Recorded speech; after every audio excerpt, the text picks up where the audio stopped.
Hello and welcome to Newswire. I'm Ayza Omar. Now, tensions continue to rise between US and Turkey, long-term NATO allies. The US has been threatening Turkey with sanctions since July this year over its purchase of the anti-aircraft weapon system from Russia, the S-400s. But despite all those warnings coming from Washington, Ankara remains set to go ahead. More recently, President Erdogan has criticized the US Congress in taking initiatives of imposing sanctions on Turkey. He's threatened in return to kick the US out of its Incirlik airbase and even Kırıcık radar space. Now, the US Secretary of Defense, Mr. Mark Esper, he said he will speak that he needed to speak to his Turkish counterpart to understand how serious President Tayyip Erdogan was. Let's take a listen to what he exactly said. I think the issue here is once again, what is Turkey's direction with regard to the NATO alliance and the actions they're taking on any number of issues that I've mentioned in the past, whether it's the S-400, whether it's the holding up of NATO plans for the defense of Europe, or other things. Or other things could also possibly be the kind of development we're seeing in the Mediterranean, because that's adding to US-Turkey tensions, a situation developing in the Mediterranean over gas exploration, the power struggle over there between Greece and Turkey. Now a Turkish military drone has arrived at a base in the Turkish-backed northern Cyprus to help this controversial gas exploration project that Turkey has been pushing forward. So all of these are under discussion today with our experts. Let me introduce who we have with us. We have with us Mr. Serkan Birgel, a contributing writer and analyst for the TRT World Research Center. He's joining us from London. And we have Dr. Mark Meirowitz, an analyst who specializes in Turkish foreign policy. He's joining us from Washington, D.C. Welcome to both of you. I want to start here with you, Dr. Mark, if I may, about this situation, this sort of spat back and forth between the U.S. and Turkey with this latest threat that the U.S. might be kicked out of Turkey from the Incirlik airbase. It is a very critical airbase. It is home to over 500 U.S. troops and also nuclear weapons stored there, stationed there by the U.S. What's your assessment of this being more of a threat or just bluster? It's a threat or bluster, but it's very worrisome. First of all, just to be very precise, there are no sanctions in place at the present time. The House passed sanctions. The Senate sanctions bill is in the Foreign Relations Committee. It didn't come to the full Senate, and I would predict that with impeachment, it isn't going to pass in the full Senate because of President Trump's opposition. The other resolutions that Armenia passed, those were very, very upsetting to Turkey. So to me, this is kind of the ultimate end game, is to say Incirlik and Kırıcık. But if we're a little historical about it, there was a time previously after the U.S. embargo following the Turkish incursion into Turkish Cyprus, where the Turks did in fact not allow the United States to use Incirlik, and this was this took a number of years, till 1975 to 1978, to be remedied. This would be catastrophic. It would really be disastrous to U.S.-Turkish relations. I think the key to all the parties is to calm down about this and understand that these bills are being passed by the Congress, which is a separate branch of the U.S. government, and that we've had this reaction before. It is a very, very problematic. Incirlik is pivotal to a number of important missions, including the fight against ISIS and other important missions. And it is, in fact, really very worrisome. This kind of rhetoric, I predict this will be remedied in the new year. So you're expecting it will be remedied, but at the same time, the current situation, even if the U.S. Senate committee backed the legislation and it's not really passed it, the sanctions are still not imposed, doesn't this sort of build up the pressure on President Trump to take a harder line against Ankara? Oh, I don't think so. I mean, we've seen in a number of circumstances previously particularly with the S-400, where President Trump has not taken a hard line, quite the opposite. He was stating that the problem with the S-400 can be blamed on President Obama because President Obama didn't give Turkey the Patriots. And he again and repeatedly has given Turkey a pass on these issues. So I'm not concerned about President Trump. What you're seeing here is a reaction to the steps that the Congress is taking, and I think there we have to understand that the United States is a separated government, and just because the Congressional Committee passes the sanctions, what they're trying to do is put pressure on Turkey. All the parties have to keep calm and not get over excited about it, because Right. these issues are not. Turkey and the U.S. have a long-standing relationship, and that cannot be ruptured because of this issue. On the other hand, it would be beneficial, for Turkey to work a deal with the United States on the Patriots. And that would also open up the possibility, again, for Turkey to be in the F-35 program, which Trump did remove Turkey from. So Right. there are a lot of things that could be worked around. They should work on a workaround. And I think that Esper is going to do that. Okay. So let's go into this conversation, Mr. Birgel. How do you see it? What happens if Turkey does take over these two bases from the U.S.? What happens to all that nuclear arsenal and over 500 U.S. troops stationed there? I mean, I really don't think we're going to even get to that point, so there's no use sort of crystal ball gazing there. But I do think that the situation now errs on the side of bluster. I think President Erdogan wants to demonstrate what is actually at stake here if these decisions by Congress are going to go forward. And Turkey and the Turkish people feel quite frustrated, really, by Congress, who seems to not really understand the nuance of Turkey's situation, say, for example, in the Syrian civil war, or, for example, with public opinion, say, all the way back to the Iraq war, and so on and so forth. So there's a bit of misunderstanding here. There's a bit of education that needs to occur in the public's eye in America itself as to what exactly Turkey's intentions are, instead of going, say, for example, caricaturism for the future. So I don't think we're going to get there. I do think that Mr. Erdogan is stating what is actually at stake for Congress to actually reconsider what their moves might entail in the future. Do you feel right now, with especially what's unfolding in the Mediterranean, with the latest deal with Libya that Turkey signed on gas exploration, that there is what appears to be a major lack of energy diplomacy in the region that could exacerbate the divisions we're seeing all across the board, and Turkey being, it seems, cornered? Yes, I mean, that's the feeling. There is an intention, I think, by certain states to ostracize Turkey from the Eastern Mediterranean as sort of punishment, say, for example, on its stance on the Cyprus problem. Unfortunately, these unilateral or bilateral moves exacerbate the situation. So there are a series of situations, as you say, that all sort of coalesce as a pressure campaign on Turkey.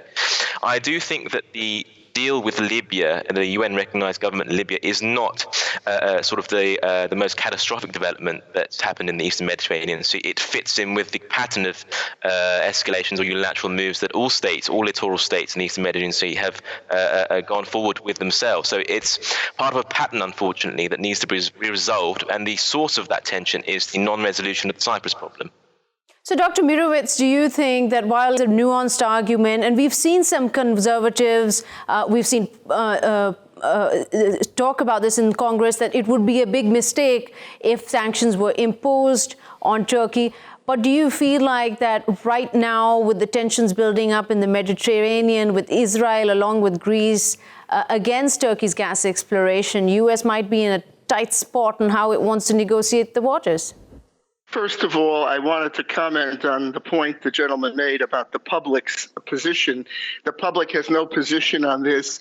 The public has no knowledge of any of these issues. The American public is not interested in foreign policy. We're coming to the holidays now. They're not interested. The congressmen want to go home. They're going to impeach Trump. This is all that's on the agenda. So I don't see any heightened American public interest. As far as the Congress is concerned, I want to turn to Cyprus. Again, that one, the problem there is not so much the Eastern Mediterranean. I wanted to say that Turkish Cyprus has been treated very unfairly, and I think that that is kind of the backstory about all this. The Libya piece is just another added issue that's come on the table. But the problem is the potential, as stated by Turkey, of intervention in Libya to support the government of national accord. That is extremely worrisome, in my opinion. Now, as far as the Eastern Mediterranean is concerned, I am going to be somewhat optimistic because we're dealing with very valuable energy resources. And at the end of the day, it's a win-win situation if everybody can get together and share those resources.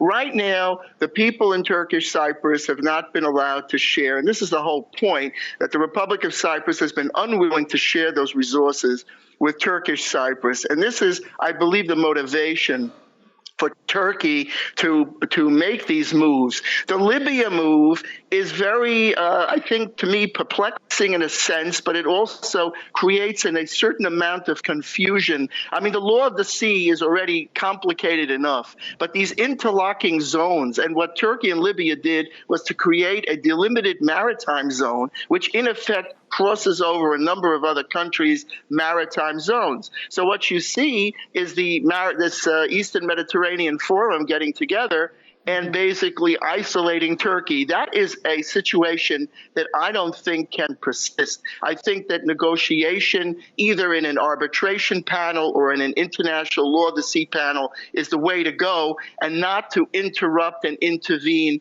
on the opportunities for exploration, which will be beneficial to all the parties. At the end of the day, however, we need a solution to Cyprus.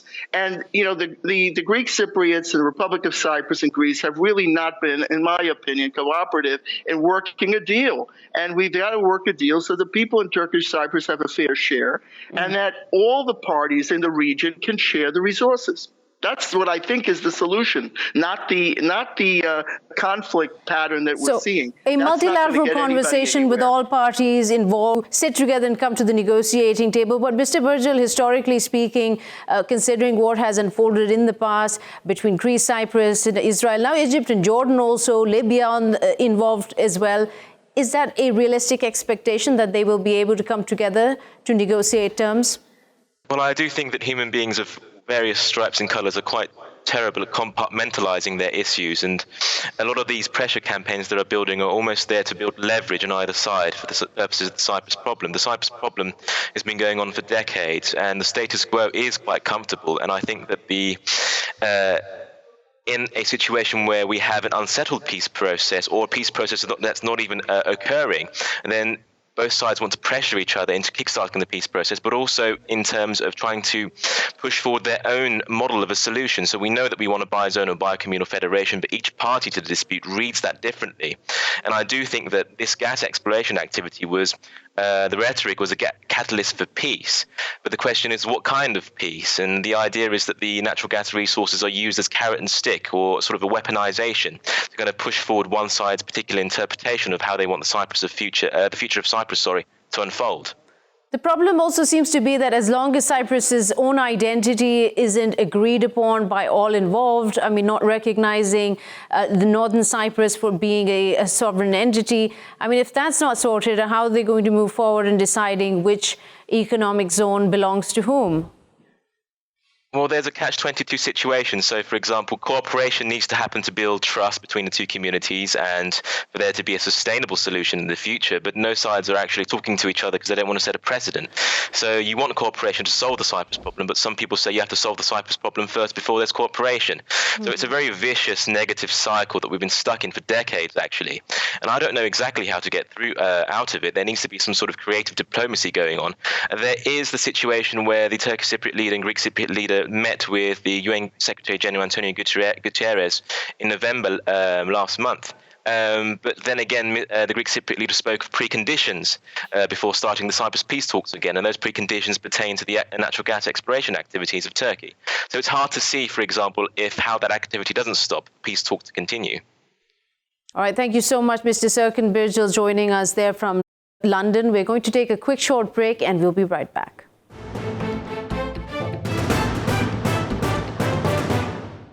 Welcome back to Newswire. I'm Ayza Omar. Now, China and Russia have proposed in a draft resolution to the UNSC to lift a ban on North Korean exports and ease restrictions on various infrastructure projects. Now, this comes at a very critical time, weeks before a North Korea set deadline on the U.S. is about to expire. Now, North Korea has been demanding Washington to offer more concessions, more relief to North Korea, especially in terms of coming up with a new denuclearization deal. Now, whether or not this turns up the heat on United States and signals that whatever efforts or maneuvers President Trump was taking part in are not working or not, we will be analyzing that. But also, let's also take a quick look back into what has unfolded in terms of the spat going on between the U.S. and North Korea. U.S. Special Envoy Serkan Birgel, he in recent days said, "We are here, let's get this done." Now, his comments, however, came just days after North Korea conducted once again another missile test at a satellite launch site. This would make it 13 missile launch tests that have taken place in the past few weeks, all of which are banned under UN sanctions. But North Korea has been increasing the pressure on its own on the US, threatening the US with what they're calling a Christmas gift. Here's what President Donald Trump had recently said about this. Let's take a listen. I'd be disappointed if something would be in the works, and if it is, we'll take care of it. But we'll see. We're watching it very closely. We're watching North Korea. We're watching many places actually very closely, but North Korea we are watching very closely. While President Trump says they're watching very closely and we'll take care of it, two terms that have been making headlines in the past 24 hours, here's what U.S. Defense Secretary Mr. Mark Esper said about the rhetoric that North Korea has been using, that it is a reason for concern. Well, I've been watching the Korean Peninsula for maybe a quarter of a century now, and so I'm familiar with their tactics, with their bluster, and I think we need to get serious and sit down and have discussions about a political agreement that denuclearizes the peninsula. That is the best way forward and arguably the only way forward. So what are the implications of the current spat between North Korea and the U.S., of this ill-fated nuclear deal, and how will Russia and China's latest move affect it as well? So for all this and more, we'll be discussing with our experts. We still have Dr. Mark Meirowitz from the previous segment. He's still joining us. He's going to be commenting on this. And we also have Dr. Claudia Astarita. She is joining us from Paris. She is an international relations analyst. Welcome back, Dr. Mark, and welcome, Dr. Claudia, to this conversation. I want to start off with you, Dr. Mark Meirowitz. What we've seen unfolding since the failure of the Hanoi summit in February, this love-hate relationship between Presidents Trump and Kim Jong-un, this latest, what has happened in terms of what this Christmas gift could be. What are your concerns how the year can end for both of them? Well, look, the Christmas gift, I mean, Christmas is impeachment. Kim Jong-un understands that Trump is weakened by impeachment. And the truth is, once Trump has been the one to cross the DMZ and do the deal with Kim Jong-un, they want Trump to do a deal again. They don't want an envoy to go there and have negotiations. I mean, that's quite understandable. And Trump needs a deal. Just like Camp David for Carter, Trump needs a deal because of all of the distraction on impeachment. So I think that, North Korea has one, it's kind of I'm sorry for the analogy, but a dog that can do one trick or a monkey can do one trick. Their trick is shooting off nuclear missile, doing nuclear tests. But at the end of the day, I think they saw the possibility of working a deal, but they're trying to put pressure on a weakened president at the present time.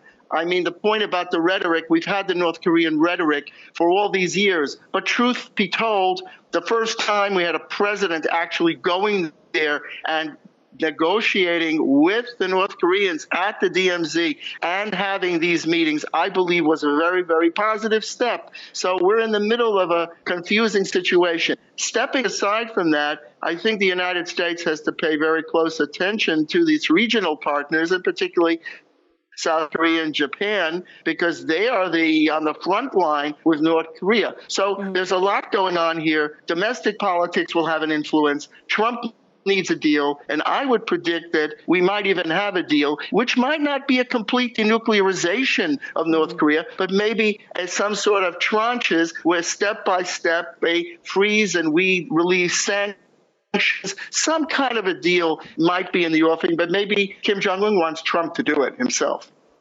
Or some kind of move by President Trump to stave off the kind of pressure coming from North Korea. Claudia, what's your analysis of this? North Korea's ambassador to the UN, he's already said that nuclear talks with the US are off the table.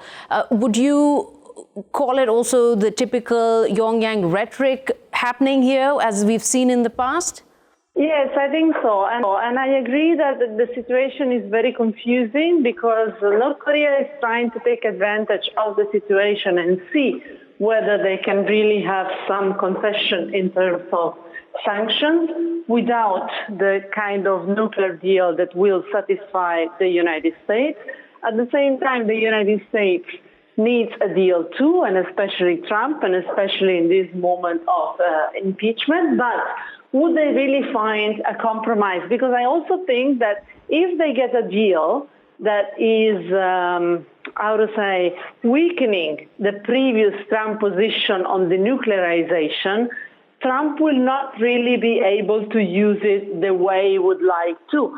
At the same time, it will be a deal. So still something quite relevant. But we really need to, I wish I could listen to all the behind the scenes talks that I'm sure are going on to better forecast what will happen, because it's very hard to imagine that.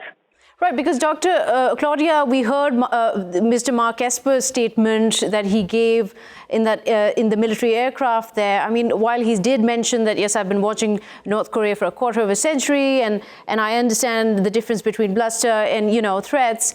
But then he says that, it's time we sit down and take this seriously and make, take this conversation forward. It seems that almost an urgency present there. Would you see it that way also?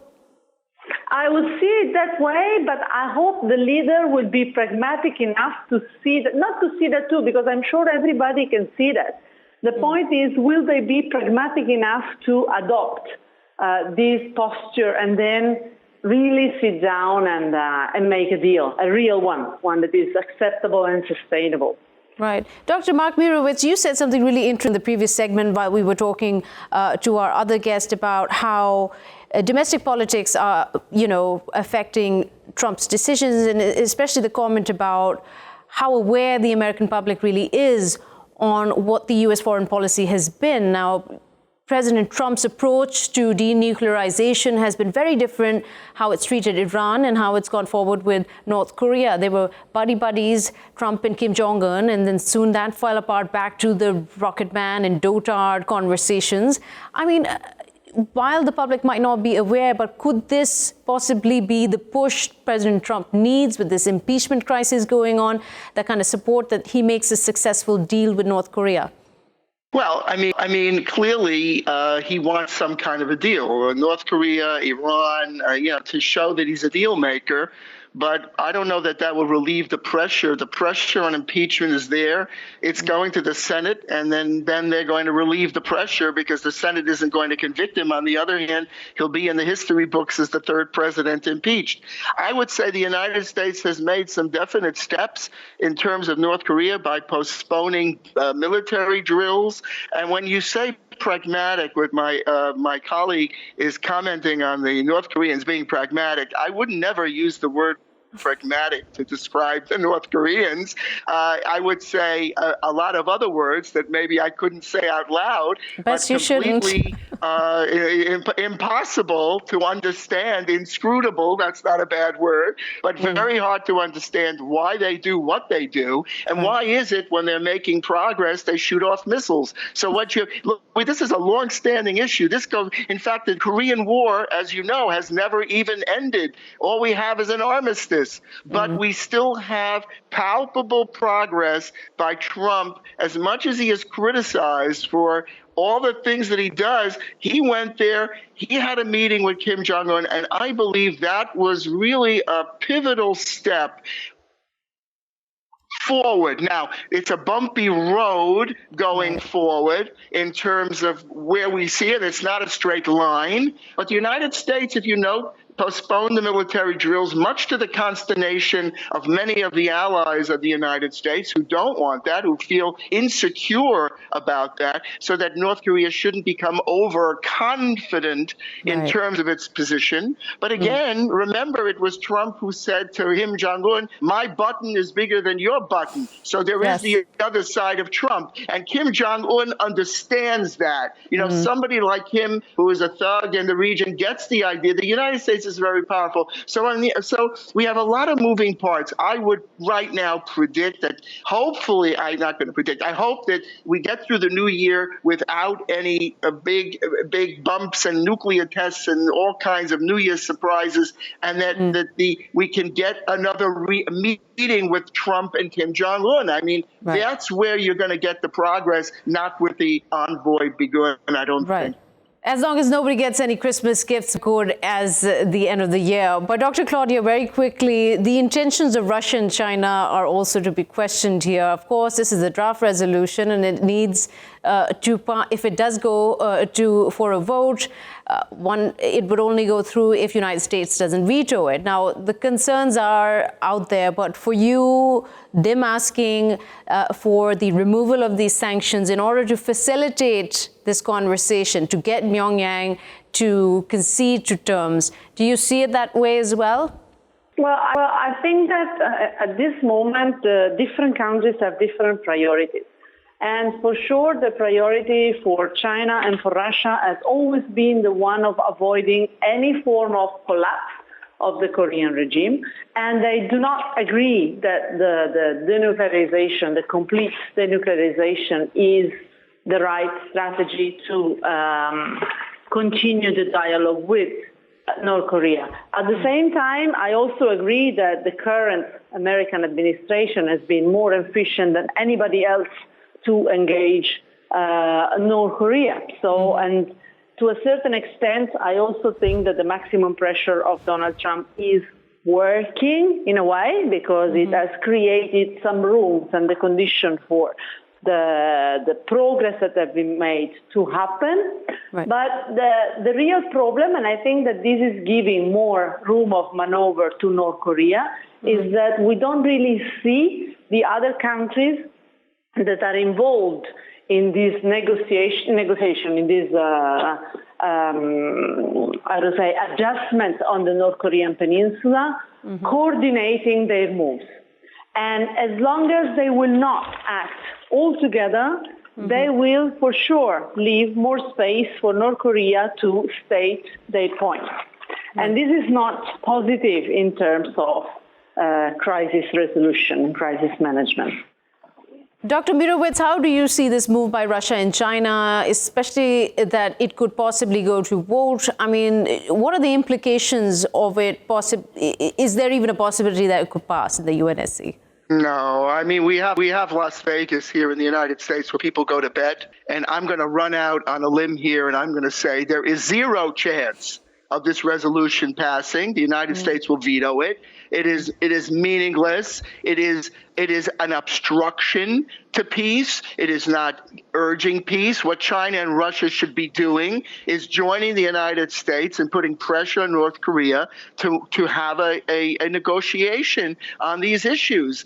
They shouldn't be, removing sanctions. Now, the problem with all this is the humanitarian aspect, and that's what China and Russia is saying. Humanitarian. You put sanctions on the country, and who are you hurting? You're hurting the poor people. But look, let's look at the root of the problem of humanitarian in North Korea, and that's the regime of Kim Jong-un, which is an oppressive regime, which oppresses its people. So truly, this is an impossible catch-22 situation. At the end of the day, all the major powers have to work together to pressure North Korea, not I don't know if it's a full denuclearization, but at least do some sort of a, installments or steps or tranches where we work release the sanctions and they do a freeze and they close a facility or open a facility to IAEA inspection, something that has to be palpable at the end of the day, but not passing resolutions in the UN. To be very candid, the UN is not the repository or the forum for great power resolutions. This is a great power issue. China, Russia, US, South Korea, Japan, all of these parties, North Korea, they have to work out a raison d'etre, a way to live together. And North Korea is interfering with that, and that's got to stop. But I don't think the United States can stop it on its own. And this kind of UN action interferes. Right. Okay, well, that's all the time for this segment, but that's a really good light into what the situation is. Dr. Mark Meirowitz and Dr. Claudia Astarita, thank you so much for your opinion here and opening up the issue for our better understanding. With this, we're going to take a quick short break and we'll be right back.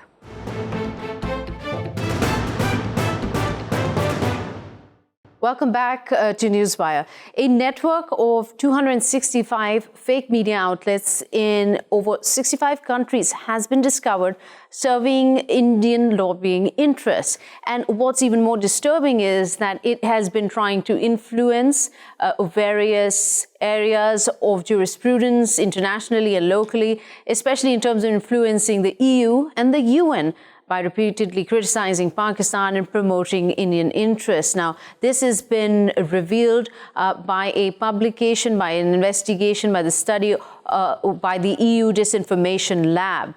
Now, this obviously comes at a time where India in itself is facing a lot of criticism for its actions in Jammu and Kashmir by the abrogation of Article 370 that took place on the 5th of August. Since then, there's been a complete communication blockade, a lockdown in Jammu and Kashmir. There have been reports of rioting, of severe actions taken by security forces, curfews, checkpoints, a very deplorable human rights situation. What's worse is there's absolutely no access to the area, so journalists, reporters cannot bring out and show how what Prime Minister Modi says is a normal situation. So that taking place along with what has unfolded in Assam with the National Register of Citizens, and now more recently the passing of the bill into turning it into an act, the Citizenship Amendment Act of 2019.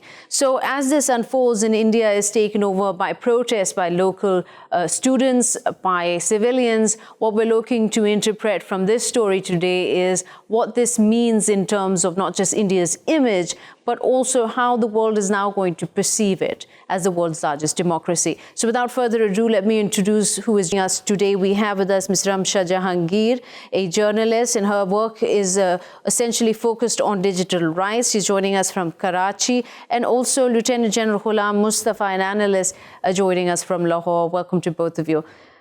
General, I want to come to you first, and with this revelation, I mean, this is something we've heard a lot about earlier on as well in November, about reports of lobbying, Indian lobbying. But to this extent, where the EU and UN has been actively involved, the individuals working there have been unaware of these kind of websites, writers, editorials. What is your reaction to it? I have seen this happen much earlier. Frankly, because I was in East Pakistan at that time, 70, 71, and that was just after about 10 years because I was there in 60 also. I was horrified to see the change in the people's mindset. And that is when I didn't know that this term perception building, but we knew that there is a very negative perception about overall West Pakistan and its leadership that has been brought into their minds. And we experienced that subsequently during our battles with the Mukti Bahani and others. The point I'm trying to make is that Indians know this game, and they have been playing it, and they have been playing it very successfully. If you look at, I would just give you a reference of East Pakistan, know what is happening here in Pakistan. And they understand how to manipulate the system. This will be maybe a news to you, but about 20 years back, I was in Carnegie Institute, and I asked them point blank, that do you develop analysis to suit a particular viewpoint, and do you get paid for it? And the answer was yes. They get money, and they develop the analysis to put across a certain viewpoint. So there, and the man answering me was an Indian of American origin. The point I'm trying to make is that Indians are at it, and they're being in this game. See what has happened in Pakistan. See what is the perception about Pakistan, which has been spread all over the world. Right. Despite what Pakistan has done against war and terror, despite what Pakistan has been doing to develop this peaceful region, and Pakistan has gone, in fact, out of the way, and our leadership has been under very severe criticism for not taking serious and bold steps. And this is all because Pakistan's negative perception has developed across the world. Pakistan is finding it difficult to break that. So Indians are at it. They are good in this game, and they have played it very successfully. Now they have been found out not by Pakistan, because nobody would believe Pakistan, but by the international community. And I'm sure some steps will be taken so that the social media and the new technology isn't misused against Pakistan or any other country for that matter. Right. And Mr. Ramsha Jahangir, I'd like to get your insight on how this fares when it comes to the legality of the exercise itself, this network. I mean, of course, there are always influencers on whether it's on social media or it's on any other forum. There are op-eds, but to be placed in a way that you are directly affecting the opinion of those working in the EU and the UN. With a very clear-cut agenda, as it seems from this report, how does the international law play out to reprimand this kind of action? Firstly, obviously, I wouldn't be in the place to speak on international law, but as far as I have researched on this investigation, there have been a few members of a subcommittee of the European Parliament that they've cited are involved in writing for these fake media outlets and have also been involved in lobbying efforts that is critical of Pakistan. So as far as the code of conduct is concerned for these EU committees, they are supposed to disclose their association, and there is not supposed to be any conflict of interest which is visible in this case. So their association with pro-Indian lobby and their involvement with the group mentioned in the investigation behind the fake news outlets is definitely questionable and puts them in the spotlight as a violation of their code of conduct.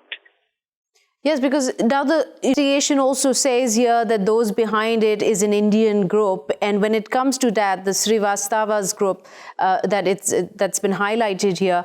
And General Mustafa, I'd actually like your comment on this, because what's disturbing is, and I know we've had this conversation so many times on Newswire with you, and you've said this, that how Pakistan sort of trails behind when it comes to India's propaganda and promoting fake news. And with this kind of an explosive investigation report, which says this network existed across 65 countries, it must be really disturbing, because what we saw, the MEPs who visited Kashmir, it was a very strange visit. There were very few hand-picked ones. Those who criticized were left off the list. That's also been linked to this very group. Of course, I must give credit to the Indians here, frankly, because when they have decided on an overall plan, if you recall a few years back, Ajit Doval, the National Security Advisor, he is on record having said that we are spending about $300 million to get Pakistan down internationally. And whether it is Balochistan or whether it is Yadav and all these stories concerned, the issue is, it's disturbing. The issue is, what are we doing about it? What will we do now about it? Because they have penetrated almost every segment of our society. I'm sorry to say, but so far, people in the journalism, their attitude and their analysis appears to be all cooked up. Similarly, you go across in other fields. So the point Pakistan has to find a way out of it and to combat it and be on the aggressive side, because Pakistan has lost a lot of ground on this. And we don't have any more time, because there's the Kashmir issue, which is a burning issue, and what is happening in India right now, and the way they have brought up the citizen bill and the kind of reaction from the people, what is happening in Assam. We have to develop that as a part of overall narrative and let the world know. And the only way is that if we defeat this, what the Indians are doing, and we are going the offensive here. And we need to have a very clear-cut strategy, very good minds working on it, and overall the strategic direction must be given to it by the national leadership. So, Ms. Jahangir, what General Mustafa here just said, I mean, I'll put this question to you because your work essentially is in this digital arena of digital media and also free speech and regulation when it comes to monitoring what could be fake media outlets, digital sort of accounts and handles on different forums.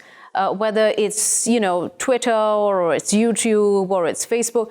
I mean, where does Pakistan stand in its, how it is in terms of its policy on how it will handle such accounts?